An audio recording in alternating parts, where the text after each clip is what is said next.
Hoy te traigo un mensaje de la palabra de Dios. Escucha bien el siguiente video que te presento a continuación. El video que habla de la palabra de un hombre que fue procesado duramente. Dios te bendiga, Dios te guarde. Por aquí siempre tu hermano José Mujica presentándote información, las buenas nuevas del reino de los cielos. Dios te bendiga. Amén. Espero que Daniel tiene 3 sílabas, cada una con un significado en hebreo. La palabra Dan significa juez, la E en medio representa mí y la L al final simboliza Dios. Por lo tanto, el nombre de Daniel se traduce como Dios es mi juez o Dios es mi juez. Tener un nombre que cumplir es algo maravilloso. Daniel superó sus expectativas de una manera espectacular. Vivió una vida que proclamaba, Dios es mi juez, no el hombre. Su rendición de cuentas era ante Dios, no ante Nabucodonosor, Belsasar o Darío, ni ante ningún rey babilonio o persa. Dios era su juez supremo. En otras palabras, Dios estaba en el centro de su vida. Su fundamento era Dios, y su perspectiva del mundo estaba impregnada de Dios. Esto se evidencia en su manera de comer, en cómo interpretó los sueños, en cómo escribió su libro y en cómo oraba. Daniel 6:1-10.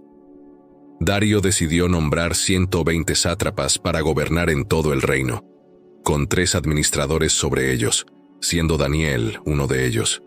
Los sátrapas rendían cuentas a estos administradores para evitar pérdidas para el rey. Daniel se destacó entre los administradores y sátrapas debido a sus cualidades excepcionales, y el rey planeaba ponerlo al frente de todo el reino. Ante esto, los administradores y sátrapas intentaron encontrar motivos para acusar a Daniel en su ejercicio de asuntos gubernamentales, pero no pudieron hacerlo.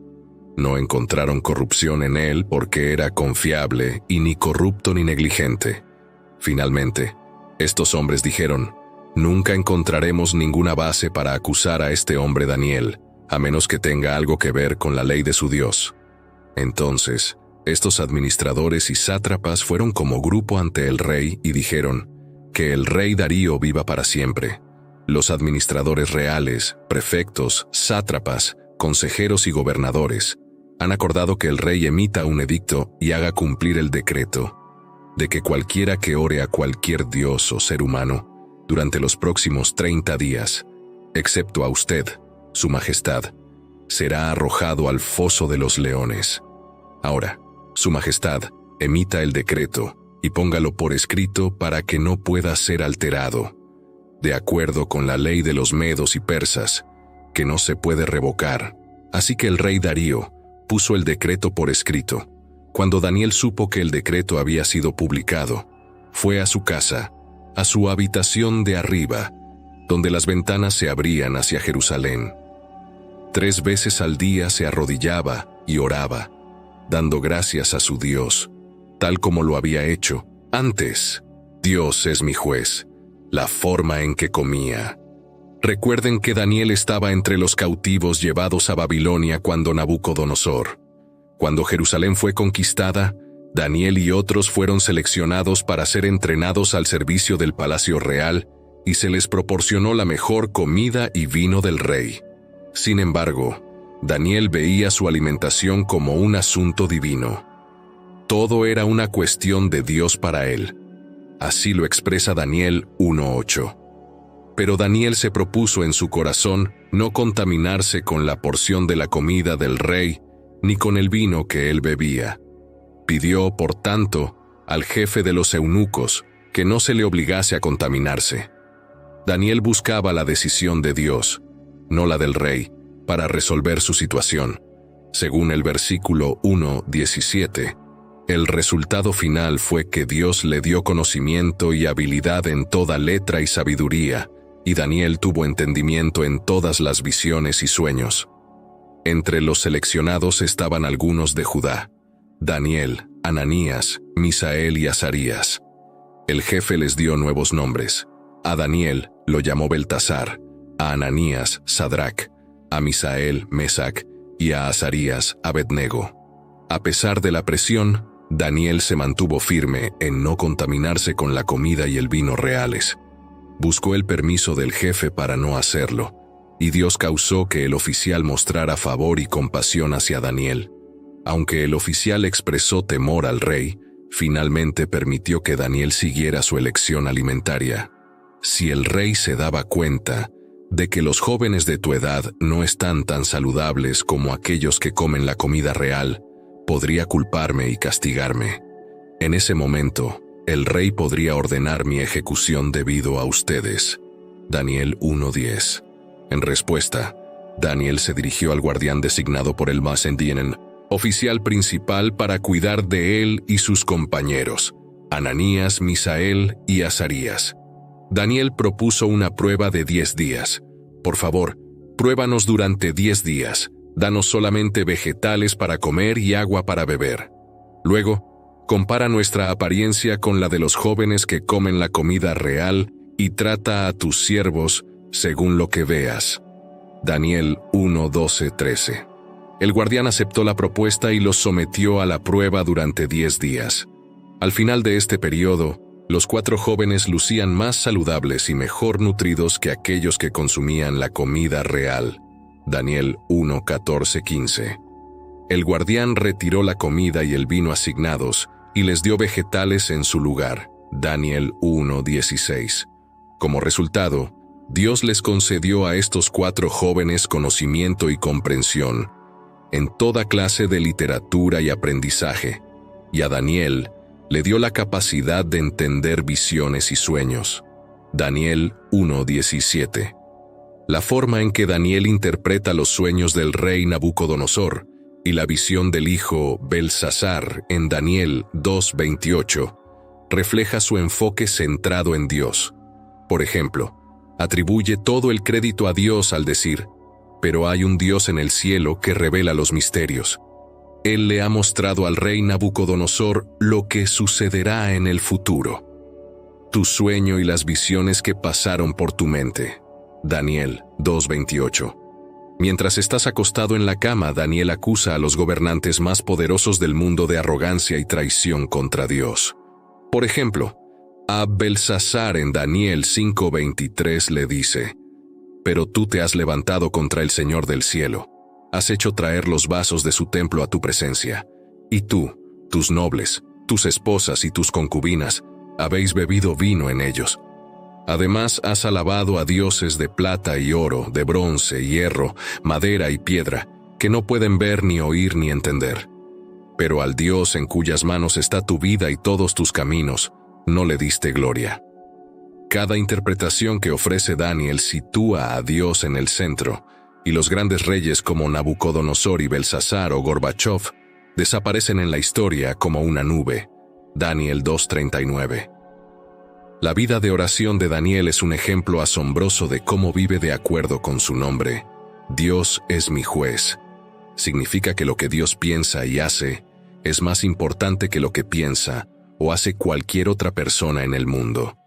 Esto implicó una vida de oración audaz, desafiante y disciplinada para Daniel. Si lo más importante es lo que Dios piensa, entonces debes consultarle primero. Si lo más importante es lo que Dios hace, deberías pedirle que actúe. En otras palabras, vives tu vida a través de la oración. No olvidemos que Daniel era una figura política poderosa. En Daniel 2:48, Nabucodonosor lo nombró gobernante sobre toda la provincia de Babilonia. En nuestro texto, Darío designa a Daniel como uno de los 3 presidentes entre los 120 sátrapas o gobernadores del imperio en Daniel 6:2, con 3 administradores a cargo, siendo uno de ellos Daniel. Los sátrapas rendían cuentas a este grupo para evitar pérdidas al rey. A veces caemos en la idea de que la oración es algo exclusivo de monjes, reservado para pastores o personas religiosas profesionales. Se cree erróneamente que no es para activistas, hombres de negocios o personas con poder e influencia. Esta manera de pensar sobre la oración y tu vida como una persona ocupada es incorrecta. Daniel estaba más inmerso en la vida secular que la mayoría de nosotros, y vivía su vida a través de la oración, una oración audaz, desafiante y disciplinada, porque Dios era su juez. Lo que Dios pensaba y hacía era lo más importante, por lo que Daniel consultaba a Dios y le pedía que interviniera.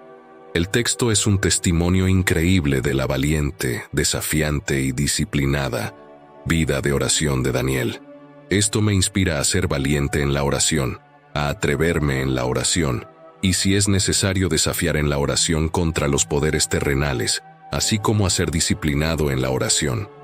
No quiero ser una medusa espiritual, flotando en el mar del emotivismo, rezando aquí y allá, mientras las olas de emoción suben y bajan.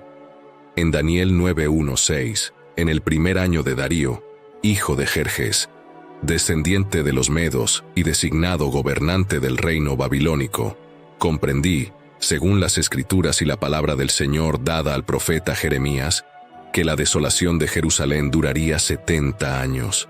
Entonces, me volví hacia el Señor Dios y le supliqué en oración, ayuno, y vestí ropas de cilicio y ceniza. En mi oración, me dirigí al Señor mi Dios y confesé: Señor, Dios grande y temible, que guarda su pacto de amor con aquellos que le aman y obedecen sus mandamientos. Hemos pecado, hecho lo malo, hemos sido malvados y nos hemos rebelado. Hemos abandonado tus mandamientos y leyes. No hemos escuchado a tus siervos, los profetas, que hablaron en tu nombre a nuestros reyes, príncipes, antepasados y a todo el pueblo de la tierra. Famoso y firmemente dependiente de Dios, examinemos la increíble reacción de Daniel ante el decreto de Darío contra la oración. Veamos la situación, ¿no? En el versículo 3, un espíritu excelente estaba en él, destacando sobre los demás. El rey planeaba colocarlo por encima de los demás. Daniel tenía un futuro increíblemente exitoso por delante, con todo el poder, prestigio, riqueza y libertad que podría haber deseado en todo el reino. Sin embargo, esto lo convirtió en blanco de celos y envidia. Los otros presidentes y sátrapas persuadieron a Darío para que promulgara una ley que establecía que cualquier persona que hiciera una petición a cualquier dios o hombre durante 30 días, excepto al rey, sería arrojada al foso de los leones. En otras palabras, la vida de oración de Daniel era tan conocida y estaba tan arraigada en su carácter que sus enemigos sabían que este era un lugar en el que podían contar con que él no cedería, y estaban completamente en lo correcto. Cuando Daniel se enteró de que se había publicado el decreto, fue a su habitación de arriba, donde las ventanas se abrían hacia Jerusalén. 3 veces al día se arrodillaba y oraba, dando gracias a su Dios, tal como lo hacía antes. Entonces, estos hombres fueron en grupo y encontraron a Daniel orando y pidiendo ayuda a Dios. Fueron al rey y le hablaron sobre su decreto real, preguntándole: ¿no publicaste un decreto de que durante los próximos 30 días, cualquiera que ore a cualquier dios o ser humano, excepto a ti, su majestad, sería arrojado al foso de los leones? Versículo 10. Este momento nos deja sin aliento, y aquí es donde comprendemos que la oración de Daniel era atrevida y desafiante. Disciplinado, cuando Daniel se enteró de que el decreto había sido firmado, regresó a su hogar. Mantenía la ventana de su habitación en la parte superior abierta hacia Jerusalén, y se arrodillaba 3 veces al día para orar y dar gracias a su Dios, tal como lo hacía anteriormente. La práctica de orar en dirección al templo en Jerusalén solo se menciona en el Antiguo Testamento, en 1 Reyes 8:22-53 y en el Salmo 5:7. El Salmo 5:7 dice: «Pero yo entraré en tu casa con abundancia de tu misericordia. En tu temor me postraré hacia tu santo templo». Esta costumbre de orar frente al templo en Jerusalén solo se menciona en el Antiguo Testamento, específicamente en 1 Reyes 8:22-53 y en el Salmo 5:7. El Salmo 55:17 menciona la oración por la tarde, la mañana y el mediodía, pero no está claro si esta era una práctica común. En Primos Crónicas 23:30 solo se mencionan las oraciones matutinas y vespertinas en el templo. Tanto la posición de pie como la de arrodillarse en la oración son mencionadas en el Antiguo Testamento. La práctica de oración de Daniel probablemente refleja una costumbre que surgió entre los judíos exiliados en la diáspora oriental. Destaca 6 acciones audaces. 1. No actuó en ignorancia, sino con pleno conocimiento de la ley y sus implicaciones. Cuando Daniel supo que el decreto había sido firmado, fue a orar. No olvidemos que Daniel estaba al borde de ser ascendido, principal gobernante sobre Persia. Considera las justificaciones que deben haber cruzado por su mente. Mi influencia sería tan grande si ocupara ese puesto. Puedo hacer más por Dios mientras estoy vivo que cuando esté muerto. Solo serán 30 días antes de que pueda orar nuevamente. El legalismo, sin duda, es un pecado mayor que la conveniencia, y así sucesivamente. Sin embargo, rechazó todas las racionalizaciones, era consciente de la ley y de la pena. Luego, fue a orar. No se fue al bosque a orar, en cambio, fue a su casa. Podría haber continuado orando a su Dios sin ponerse en peligro si simplemente se hubiera ocultado durante 30 días. No hay ninguna ley que exija que ores en tu hogar, donde tus adversarios estarán buscándote. No ingresó a la cámara secreta de su casa. Fue a la habitación con las ventanas más abiertas, la del segundo piso la más visible, la que daba hacia Jerusalén en lugar del palacio en Babilonia. ¿Ves por qué llamó a este acto de oración desafiante? Daniel no solo está orando desafiando la orden del rey, está haciendo un anuncio público. Hoy en día diríamos que está protestando, participando en una desobediencia civil pública, y lo está haciendo de una manera que no exige ningún mandamiento bíblico. Principal gobernante sobre Persia, considera las justificaciones que deben haber cruzado por su mente. Mi influencia sería tan grande si ocupara ese puesto. Puedo hacer más por Dios mientras estoy vivo que cuando esté muerto. Solo serán 30 días antes de que pueda orar nuevamente. El legalismo sin duda es un pecado mayor que la conveniencia, y así sucesivamente. Sin embargo, rechazó todas las racionalizaciones. Era consciente de la ley y de la pena. Luego, fue a orar. No se fue al bosque a orar. En cambio, fue a su casa. Podría haber continuado orando a su Dios sin ponerse en peligro, si simplemente se hubiera ocultado durante 30 días. No hay ninguna ley que exija que ores en tu hogar, donde tus adversarios estarán buscándote. No ingresó a la cámara secreta de su casa. Fue a la habitación con las ventanas más abiertas, la del segundo piso, la más visible, la que daba hacia Jerusalén en lugar del palacio en Babilonia. ¿Ves por qué llamo a este acto de oración desafiante? Daniel no solo está orando desafiando la orden del rey, está haciendo un anuncio público. Hoy en día diríamos que está protestando, participando en una desobediencia civil pública, y lo está haciendo de una manera que no exige ningún mandamiento bíblico. No oró una sola vez al amanecer. En lugar de eso, lo hizo 3 veces al día, como era su costumbre. No redujo ni alteró su práctica de oración por temor a la ley. Daniel fue constante y valiente en su acto de desafío a pesar de las consecuencias. Por la mañana, cuando nadie estaba mirando, sino que 3 veces al día, todos los días, se aseguraba de no pasar desapercibido en su negativa a obedecer la ley. Cuando Daniel oraba, no utilizaba palabras ambiguas y vagas que un astuto abogado defensor podría argumentar que estaban dirigidas a Darío, porque no especificaban a qué Dios se dirigían. Más bien, daba gracias ante su Dios, según se menciona, no tanto a Darío ni a los dioses medos o persas, sino al Dios de Abraham, Isaac y Jacob.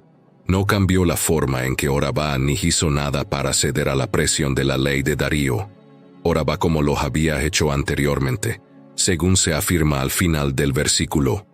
Había numerosas maneras de orar que no habrían sido detectadas y que habrían satisfecho la ley de su Dios, pero Daniel oraba audaz y desafiante, 3 veces al día, como siempre lo hacía.